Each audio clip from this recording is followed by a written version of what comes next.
રાજ્યમાં આજે ભારેથી અતિભારે વરસાદની આગાહી। બનાસકાંઠા, પાટણ અને કચ્છમાં વરસાદનું રેડ એલર્ટ, તો મહેસાણા, સાબરકાંઠા, દ્વારકા, જામનગરમાં અતિભારે વરસાદની શક્યતા। કચ્છમાં સતત વરસાદના કારણે વધી મુશ્કેલી। લખપતમાં 5, રાપરમાં 4.5 ઇંચ વરસાદથી ભરાયા પાણી। સફેદ રણમાં પણ પાણી ફરી વળ્યા। કચ્છનો સૌથી મોટો યક્ષનો મેળો વરસાદથી ધોવાયો। ભારે વરસાદના કારણે બનાસકાંઠામાં જળબંબાકાર। 16.5 ઇંચ વરસાદથી પાણીમાં ડૂબ્યું સુઈગામ। ઘર અને ખેતરો થયા પાણીમાં તરબોળ, તો ભાભર, થરાદમાં પણ પાણી ભરાતા હાલાકી।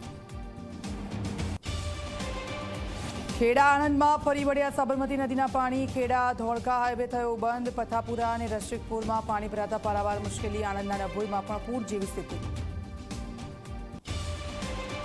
તો ખંભાતમાં સાબરમતીના વહેણમાં તણાયું મકાન। નદી કાંઠે આવેલું મકાન પાણીના પ્રવાહના કારણે ધ્વસ્ત થયું।